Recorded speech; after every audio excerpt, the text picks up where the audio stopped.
कर लेना। और मैंने कभी भी दोस्तों इस बिजनेस में पैसे कमाने के लिए नहीं आया। मैं पैसे तो सिर्फ 20,000 रुपए कमाना चाहता था।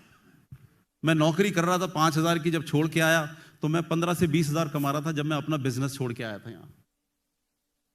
लेकिन इस बिजनेस में मुझे यह लग रहा था कि जो मैं दिन रात अपनी दुकान में खड़े होकर के पैसा कमाता हूं, अगर ये घर बैठे मुझे मिल जाएंगे तो मेरी जिंदगी बहुत बेहतर हो जाएगी। सिर्फ 20,000 कमाने के लिए आया था। मुझे बिल्कुल मालूम नहीं था कि ये बिजनेस जो है इतनी गति से आगे निकलता है जिसको आप पकड़ नहीं सकते। मैं तो खुदा से ही मान रहा था, भगवान बस 20,000 रुपए जिस दिन मैं कमाने लग जाऊंगा ना, मेरी जिंदगी ठीक हो जाएगी। लेकिन बिजनेस इतना आता था, इतना समुद्र था, वो मुझे उस वक्त मालूम नहीं था। मैं काम करने लगा, मतलब पहले महीने मैंने 5,000 रुपए का चेक आया, दूसरे महीने 20,000 का आया, तीसरे महीने 1.25 लाख रुपए का, चौथे महीने 6 लाख। मैं पागल हो गया, इतनी तेजी से बिजनेस बढ़ेगा, कैन यू बिलीव दैट। या अभी बात हो रही थी कि भाई इतनी जल्दी डायमंड नहीं बन सकते। 10 महीने में 10,000 लोग थे मेरे साथ में, 10,000।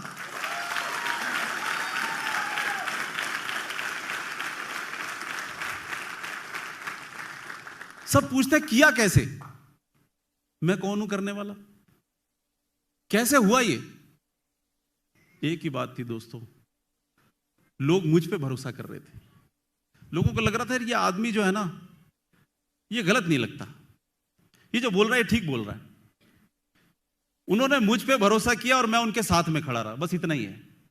आपको पता है इंडस्ट्री में लोग मुझे इस नाम से जानते हैं कि अगर कोई भी र्यूमर फैल रहा हो, कहीं भी कुछ भी हो रहा हो, तो लोग किसी को फोन नहीं करते, मुझे फोन करते हैं।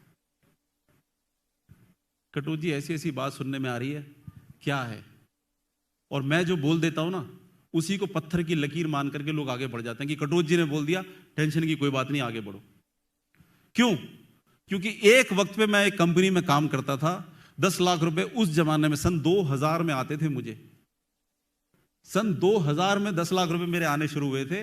और मैंने लोगों को बोला था कि यार ये कंपनी डामाडोल है, इसमें पैसे वैसे मत लगाओ, ये किसी भी वक्त बंद हो सकती है। ठीक है, वो बात तब की लोगों को याद है कि मैंने अपने चेकों की चिंता नहीं करी। मेरे जितने अपलाइन थे सब मेरे से नाराज हो गए, यार कटोच यार तू कैसी बात कर रहा है, लोग डीडी नहीं भेजेंगे, हमारे चेक कैसे आएंगे। मैंने कहा तुम अपने चेकों के चक्कर में दुनिया को मरवा दोगे। मैंने कहा तुमने जरा सा भी नहीं सोचा कि इनके ख्वाबों का क्या होगा, जो लोग हम पे भरोसा करके आ रहे हैं। तो मेरे लोग मेरे से नाराज हो गए कि मैंने ऐसा काम कर दिया। लेकिन मैं ऐसा काम तो 1000 बार करूंगा, 1000 बार, क्योंकि किसी को धोखा नहीं दे सकते हम, किसी का फायदा नहीं उठा सकते। मुझे लगता है कि खुदा का बंदा होना या खुदाई आप में होना, वो उसको मानने से नहीं, उसने जो कहा है वो करना चाहिए। कभी किसी का नाजायज फायदा नहीं उठाना चाहिए, कभी किसी को धोखा नहीं देना चाहिए। मुझे लगता है कि मेरे लिए खुदाई का मतलब ये है, आपके लिए है तो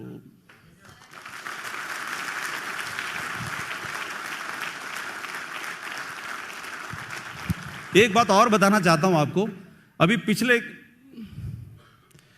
6-8 महीने पहले या साल भर पहले इतने र्यूमर्स उड़े थे कि भाई कंपनी बंद हो जाएगी, कंपनी बंद हो जाएगी। हमारे ही कुछ लोगों ने बीच में बड़ी हवा फुलाई, कंपनी बंद हो जाएगी, कंपनी बंद हो जाएगी। और सब लोग मेरे से पूछने लगे सवाल कि सर कंपनी वाकई में बंद हो जाएगी, क्या होगा। अब मुश्किल ये थी कि बड़े बड़े लीडर बोल रहे थे कि ये बंद हो जाएगी। हरि सिंह याद है, मैंने कहा था ये नालायक लोग हैं, इनको जिंदगी में पता ही नहीं है कैसी चीजें बंद होती हैं कैसी नहीं होती। मैंने कहा था भी कैसे बंद हो जाएगी। नहीं, हम क्योंकि बाइनरी में काम कर रहे हैं और लॉ आने वाले हैं, बाइनरी बंद हो जाएगी। मैंने कहा कौन बना रहा है ये लॉ, बाइनरी बंद हो जाएगी, ये लॉ कौन बना रहा है। आपने कुछ देखा होगा कभी, अगर आपको मालूम होगा कि जब पासवान जी से मीटिंग हो रही थी लॉ बनाने में, मैं उनकी मीटिंगों में था। आईडीएस से, इंडियन डायरेक्ट सेलिंग एसोसिएशन का जो प्रेसिडेंट है इस समय, chairman mister Vivek Katoch, he is my cousin. ठीक है, ठीक है। वो जो भी मिनिस्ट्री में चीजें बन रही होती थी वो सब मेरे से शेयर करता था, देख संजय ये चीज बन रही है, ये चीज बन रही है, ये चीज बन रही है। और वही मुझे लेके जाता था सारी मीटिंगों में कि चलना है भाई। सारे लोग भाग जाते थे कहीं हम नजर में ना आ जाए। आपको पता है, सारे लोग भागते थे कि कहीं नजर में ना आ जाए। मैं वहां पर लिखता था संजय कटोच, मोबाइल नंबर ये, जो उखाड़ना उखाड़ो।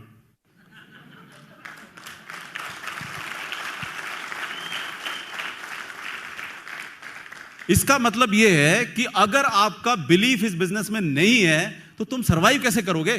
पहले तो फैसला यही कर लेते हैं हमारा विश्वास है कि नहीं है, उसके बाद करेंगे ना इसको। नहीं ये बंद हो जाएगी, कुछ लीडर्स में इसकी वो चल गई कि हम कुछ कर लेते हैं, नहीं तो हम बर्बाद हो जाएंगे, बंद हो जाएगी। तो मैंने सिर्फ एक ही सवाल पूछा था, आप कोई फैक्ट्री चलाए या कुछ भी चलाए, सरकार किस बात पे सवाल उठाएगी? आप अपने एम्प्लॉय को सैलरी कैसे देते हैं इस बात पे सवाल उठा सकती है, या आपने क्या बेच के क्या कमाया, या क्या इलीगल काम करके कमाया या लीगल काम करके कमाया, इस बात पे सवाल उठा सकती है? किस बात पे सवाल उठा सकती है? कि आप कोई इलीगल काम तो नहीं करते, इसी बात पे तो सवाल उठती है। हम प्रोडक्ट बेच करके जो पैसे हमारे को आते हैं उसी में से कमीशन बांटते हैं, इसका मतलब हम लीगल काम करते हैं। अब ये पैसा मैं अपने लोगों को कैसे देता हूं, इसको सेटल करने का अधिकार तो मेरे पास में है, सरकार कैसे डिसाइड कर लेगी?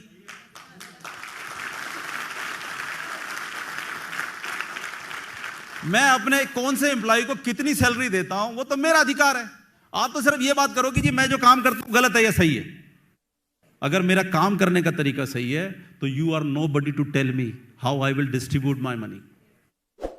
तो कह रहे अगर कर दिया तो क्या होगा? मैंने कहा मैं हूंगा संजय कटोच, अकेला जाकर के हाई कोर्ट में चैलेंज कर दूंगा इसको, मैं देखूंगा कौन बकवास करेगा हमारे सामने।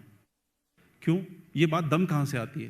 ये दम इस बात से आती है कि पहले दिन से पूरा का पूरा विश्वास करके यहां तक बैठे हुए हैं।